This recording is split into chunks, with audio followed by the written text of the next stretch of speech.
後來繼續來看立法院外交國防委員會今仔日針對着7.25條的軍購案，一條一條來審議，但是敢若為着這個條例的名稱，條也就辯論超過1點鐘。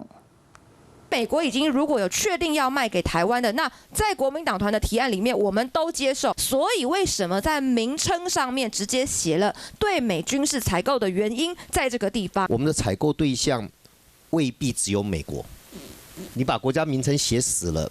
軍購案的審查咧吹油門，針對行政院版本的1條2500億，一條一條咧審議，因不干那討論條例名稱就超過1點鐘。那除了有關於這個台灣委制跟商購之外，那請問一下，在這個條文裡面哈，那有關於這個品項的部分，請問哪一條是要向其他國家購買的？又是什麼國家？我們整個案是不是對美軍購？徐小英問的問題，我沒有辦法在這裡回答。你有參與，你就應該知道。那你明知故問。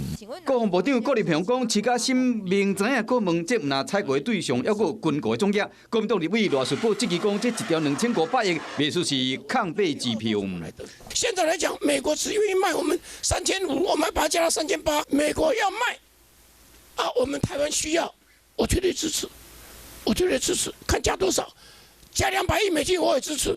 來看民調數字，依照國防安全研究院針對政府所編的軍購特別預算，詳細的民調顯示講，有62%的民眾支持，超過無支持的22%。國防安全研究院更加以實力求和平的精神，已經成為當前民意的核心認知。國民大家都同意，我們要以實力來取得和平。逐條審議的時候呢，就能夠體會我們共同的這個整個台灣人民的民意。